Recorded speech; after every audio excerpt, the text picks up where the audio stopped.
ശ്രീകാന്തേ, നീ എത്ര നേരമായി ഫോൺ വിളിക്കാൻ തുടങ്ങിയിട്ട്? നീ 1 മണിക്കൂറോളായല്ലോ ആ പെണ്ണിനോട് സംസാരിക്കാൻ തുടങ്ങിയിട്ട്. ഉറങ്ങൊന്നും വേണ്ടേ? നിൻ്റെ ഫോൺ വിളി വന്നപ്പോൾ തൊട്ട് എൻ്റെ ഉറക്കം പോയത്. അതേ, ഞാനൊരു കാര്യം പറയാം. നാളെ ഇതുപോലെ ഞാൻ പകൽ നിന്നെ വിളിക്കും. 1 മണിക്കൂർ നീ നിർത്താതെ എന്നോട് സംസാരിക്കണം, മനസ്സിലായോ? എന്താ വർഷം ഇത്? ദൈവമേ, പെട്ടല്ലോ. ഒരു പെടലും ഇല്ല. 1 മണിക്കൂർ നിർത്താതെ നീ എന്നോട് സംസാരിച്ചിരിക്കണം. വാ, കിടക്കാൻ വരുന്നില്ലേ? ആ വരുന്നേ. ഓ നാശം, എന്തേ വരണില്ലേ? ആ വരുന്നേ. കൂട്ടുകാരെ, ഇന്നത്തെ ചെമ്പന്നിപ്പൂവിൻ്റെ കഥ പറയാൻ ഞാൻ കുറച്ച് ലേറ്റായി. മിക്കവാറും നാളെ മുതൽ ഈ സമയത്തായിരിക്കും ഇടുക കേട്ടോ ഞാൻ.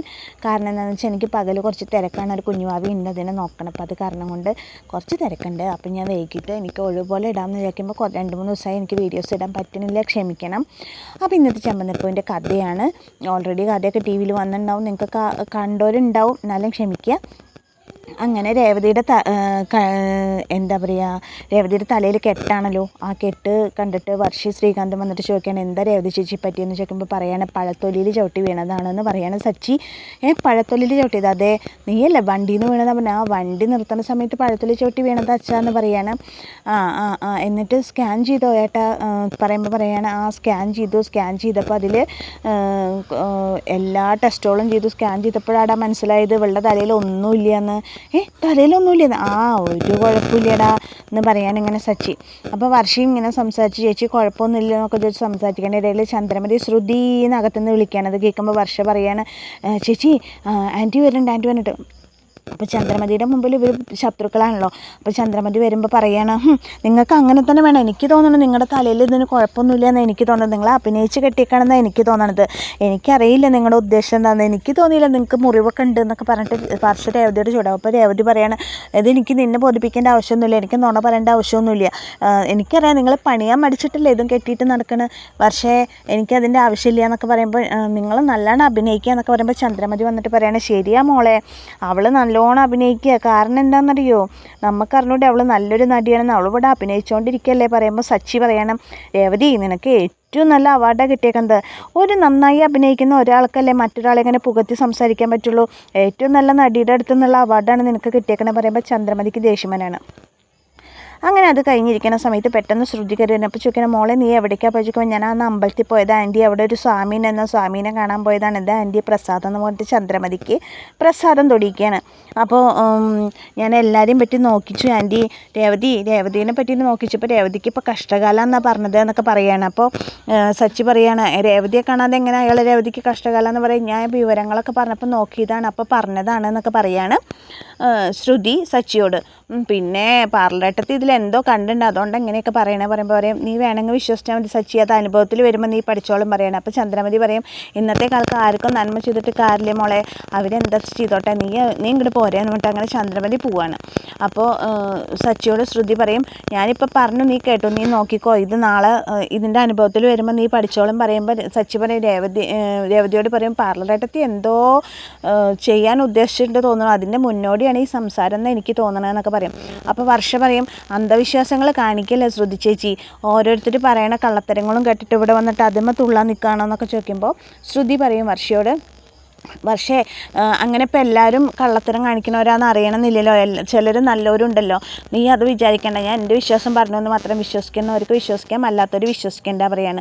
അങ്ങനെ ചന്ദ്രമതി പറയണത്, നീ വാ മോളെ ഇവരോട് സംസാരിച്ചിട്ട് കാര്യമില്ല പറയുമ്പോൾ ശ്രുതി അങ്ങനെ അകത്തേക്ക് പോവാണ്. അകത്തേക്ക് പോയി അത് കഴിഞ്ഞ് പിന്നെ വൈകുന്നേരമായി, രാത്രിയായി.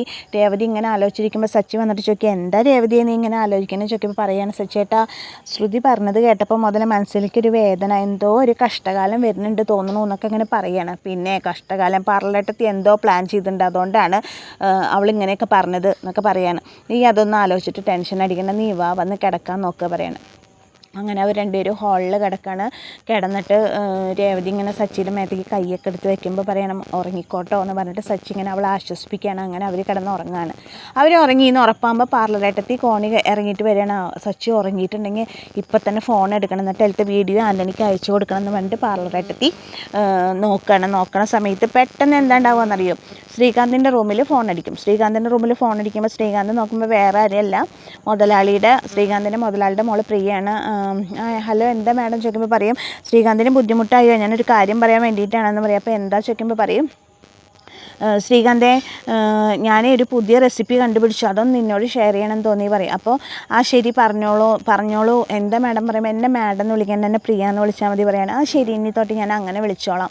എന്താ പുതിയ റെസിപ്പി ചോദിക്കുമ്പോൾ ഇങ്ങനെ ഫോണിൽ കൂടെ ഒരു റെസിപ്പിയുടെ കാര്യമൊക്കെ പറയുമ്പോൾ വർഷ പെട്ടെന്ന് ചാടിനേറ്റ് പറയാണ്, റെസിപ്പിയോ, എന്ത് റെസിപ്പി, ഈ നേരത്താണോ നിനക്ക് റെസിപ്പി? അപ്പോൾ ശ്രീകാന്ത് പറയും, പക്ഷേ പ്രിയ മാഡമാണ് പറയാണ്. പ്രിയ മാഡം ആരും ഈ നേരത്തെ നിന്നെ ഫോൺ വിളിച്ച് ഇതാക്കിക്കൊണ്ടിരിക്കുന്ന റെസിപ്പിയുടെ കാര്യം പറഞ്ഞിരിക്കുന്നത്, എഴുന്നേറ്റ് പോയി ഇവിടുന്ന്, എനിക്ക് ഉറങ്ങാനുള്ളതാ, നീ എഴുന്നേറ്റ് പോ എന്ന് പറഞ്ഞിട്ട് അങ്ങനെ വർഷ ശ്രീകാന്തിനെ തലോണ എടുത്ത് തല്ലിയിട്ട് റൂമിൽ നിന്ന് പുറത്താക്കാണ്. അങ്ങനെ ശ്രീകാന്ത് കോണി ഇറങ്ങി വരുന്ന സമയത്ത് ശ്രുതി ഫോൺ എടുക്കാൻ വേണ്ടി പമ്മി സച്ചിയുടെ അടുത്തേക്ക് എത്തുമ്പോഴാണ് ശ്രീകാന്ത് ഫോണിൽ ഇങ്ങനെ സംസാരിച്ചുകൊണ്ട് ഇറങ്ങി വരുന്നത് കാണുന്നത്. അപ്പോൾ ശ്രുതി പെട്ടെന്ന് ഒളിച്ച് നിൽക്കുകയാണ്. ദൈവമേ, ഇവൻ എന്തിനാ ഇപ്പോൾ ഇറങ്ങി വരുന്നത് വിചാരിച്ച് ശ്രുതി ഒളിച്ച് നിൽക്കുകയാണ്. ഒളിച്ച് നിൽക്കുന്ന സമയത്ത് വേറൊരു ട്വിസ്റ്റും കൂടി ഉണ്ട്. ശ്രീകാന്ത് വർത്താനം പറയുമ്പോൾ പെട്ടെന്ന് സച്ചി ഉറക്കത്തുനിന്ന് എണീറ്റിട്ട്, എന്താടാ റെസിപ്പിയുടെ കാര്യം, കൂട്ടാൻ വയ്ക്കുന്ന കാര്യമൊക്കെ ഇപ്പോൾ ഈ രാത്രി പറയണം, നീയിപ്പോൾ എന്താ രാത്രി കൂട്ടാൻ വയ്ക്കാൻ പോവുകയാണ്, മനുഷ്യൻ്റെ ഉറക്കം കളയാനായിട്ടെന്ന് പറയണം, പോയി മുറ്റത്തെങ്ങാനും നിന്ന് സംസാരിക്കണമെന്ന് പറയുമ്പോൾ സോറി സച്ചേട്ടാ എന്ന് പറഞ്ഞിട്ട് ശ്രീകാന്ത് അങ്ങനെ അവിടെ നിന്ന് ഇറങ്ങിയിട്ട് മുറ്റത്തേക്ക് പോവാണ്. അപ്പോൾ ശ്രുതി ഇങ്ങനെ പതുങ്ങിക്കാണ്. സച്ചി എഴുന്നേറ്റല്ലോ. അത് കഴിഞ്ഞപ്പോൾ ശ്രുതി മെല്ലെ അടുത്ത ആൾ വരും. ശ്രുതി വെള്ളം എടുക്കാൻ വേണ്ടിയിട്ട് ശ്രുതി ഇങ്ങനെ മെല്ലെ കോണി ഇറങ്ങിയിട്ട് വരികയാണ്. കോണി ഇറങ്ങി വരുന്ന സമയത്ത് എന്താ പറയുക, ശ്രീകാന്ത് ഇങ്ങനെ ഹോളിൽ നിൽക്കുന്ന കാണുമ്പോൾ ഇവനെന്താ ഇവിടെ എന്നൊക്കെ ഇങ്ങനെ ആലോചിക്കുമ്പോൾ സച്ചി പറയും, അതെ അടുത്ത ആൾ വന്നേക്കണോ എന്നൊക്കെ ഇങ്ങനെ പറയും. അടുത്ത ആൾ വന്നേക്കണോ, അതിനിപ്പോൾ നിനക്കെന്താടാന്ന് ചോദിച്ചിട്ട് ശ്രുതി പെട്ടെന്ന് ഇങ്ങോട്ട് തിരിയുമ്പോൾ ശ്രുതി അവിടെ ഒളിച്ചിരിക്കുന്നത് കാണും. ശ്രുതി, നീ എന്താ ഇവിടെ വന്ന് നിൽക്കണേന്ന് ചോദിക്കുക. അപ്പോൾ ശ്രുതിക്ക് എന്താ പറയേണ്ടതെന്ന് അറിയില്ല. അപ്പോൾ സച്ചി ഇത് കാണുമ്പോൾ പറയും, പാർലറിട്ട് എന്തിനാ ഇവിടെ വന്നേ, എന്തോ കള്ളത്തരം ഉണ്ടല്ലോ എന്നൊക്കെ പറയുമ്പോൾ ശ്രുതി പറയും, കള്ളത്തരമൊന്നുമല്ല, ഞാൻ വെള്ളം എടുക്കാൻ വേണ്ടി വന്നത്, അല്ലാണ്ട് കള്ളത്തരത്തിന് വന്നതൊന്നുമല്ല എന്നൊക്കെ പറയാണ് ശ്രുതി. അപ്പോൾ ശ്രുതി പറയാം, ഞാൻ ഊഹിച്ചു നീ വെള്ളം എടുക്കാൻ വന്നതാവുന്നു, എന്താ നീ ആലോചിക്കണേ, എനിക്കറിയാം ഒരു കുപ്പി വെള്ളം വേണം, 2 കുപ്പി വെള്ളം വേണമെന്നല്ലേ, നമുക്ക് 2 പേർക്കും കൂടി 1 കുപ്പി വെള്ളം മതി ശ്രുതി, അവൻ അതൊക്കെ പറയാം, നീ അതൊന്നും ശ്രദ്ധിക്കേണ്ട, വാ പോവാന്ന് പറഞ്ഞിട്ട് അങ്ങനെ ശ്രുതിനെ കൂട്ടി പോകുമ്പോൾ ശ്രുതി വിചാരിക്കണം, നാശം വരാൻ കണ്ട ഒരു നേരം അങ്ങനെ വിചാരിക്കണം ശ്രുതിനെ. അങ്ങനെ ശ്രുതിയുടെ ആ പ്ലാനിങ് നടന്നില്ല. അപ്പോൾ ശ്രീകാന്ത് എന്ത് ചെയ്യും, ഈ ഫോൺ ആർക്കും ഡിസ്റ്റർബ് ആവണമെന്ന് വെച്ചിട്ട് വീണ്ടും മട്ടുപ്പാവിലേക്ക് ടെറസിൻ്റെ മുകളിലേക്ക് കയറി പോവാണ്. അങ്ങനെ പ്രിയോട് സംസാരിച്ച് കഴിഞ്ഞ് റെസിപ്പിയുടെ കാര്യമൊക്കെ പറഞ്ഞാൽ നാളെ നമുക്ക് 2 പേർക്കും കൂടി റെസിപ്പി ചെയ്യണം കേട്ടോ ശ്രീകാന്തേ പറയും. ശ്രീകാന്ത് ഓക്കെ എന്നൊക്കെ പറഞ്ഞിട്ട് പെട്ടെന്ന് തിരിയണ സമയത്ത് പെട്ടെന്ന് ഞെട്ടിപ്പോവാണ്. നോക്കുമ്പോൾ അത് വേറെ ആരല്ല, വർഷ പിന്നിൽ വന്ന് നിൽക്കുകയാണ്. എത്ര നേരമായിട്ടാ നീ ഫോൺ വിളിക്കാൻ തുടങ്ങിയിട്ട്? അപ്പോൾ അത് പ്രിയ മാഡം ഒരു റെസിപ്പിയുടെ കാര്യം പറയായിരുന്നു, നാളെ ഇതാക്കേണ്ടത്.